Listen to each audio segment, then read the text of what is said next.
भारत एक ऐसा देश है जहां आज भी लगभग 46% लोग खेती पर निर्भर हैं और इसलिए किसान को अन्नदाता, देश की रीढ़ और धरती का भगवान भी कहा जाता है। क्योंकि जो अपनी मेहनत से पूरे देश का पेट भरता है वही होता है असली अन्नदाता। जहां हम किसान को देखते हैं तो हमारे दिल से एक ही नारा निकलता है, जय जवान जय किसान। जवान देश की रक्षा करता है और किसान देश की रंगों में जीवन भरता है। अगर किसान अनाज ना उगाए तो देश के हर नागरिक भूखे मर जाए।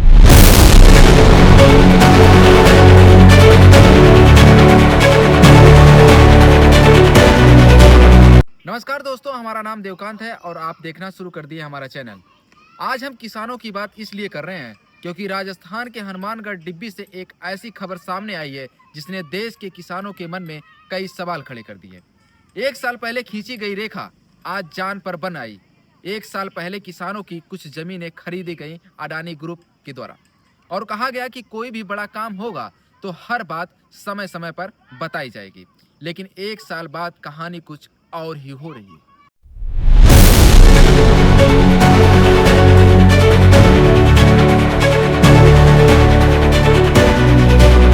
किसानों को अचानक पता चला कि उनकी जमीन के पास एथेनॉल फैक्ट्री बनाने का काम शुरू हो गया।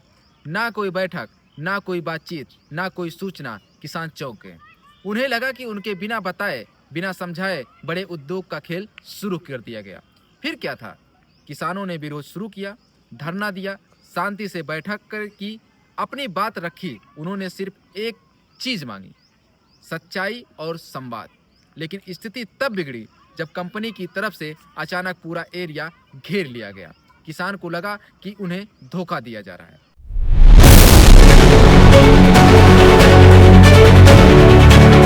फिर क्या? भीड़ बढ़ने लगी, आक्रोश भड़क गया, दीवारें गिराई गईं, गाड़ियां को आग के हवाले कर दिया गया और फिर प्रशासन ने आंसू गैस के गोले छोड़े।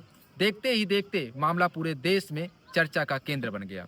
कुछ जगह पत्थरबाजी हुई, कुछ पुलिसकर्मी घायल हुए और किसान फिर से सड़क पर आ गए। किसान क्यों विरोध कर रहा है? आखिर क्या वजह है?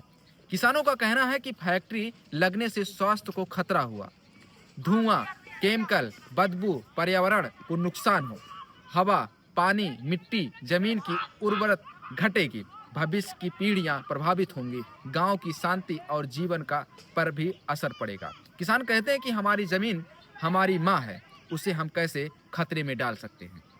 वहीं कंपनी और प्रशासन का दावा कुछ ऐसा है। उनका कहना है कि पर्यावरण को कोई नुकसान नहीं होगा, क्षेत्र की अर्थव्यवस्था मजबूत होगी, युवाओं को रोजगार मिलेगा, विकास के नए रास्ते खुलेंगे। क्या सच में बिना विकास के, बिना संवाद के विकास हो सकता है? अब मैं बताना चाहता हूं कि मेरे विचार इस पे क्या है।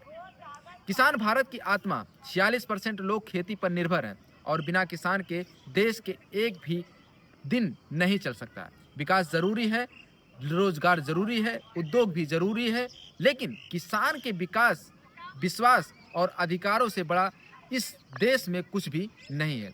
जब तक किसान मजबूत है तब तक भारत मजबूत है। इसलिए हर फैसला किसान के हक में होना चाहिए।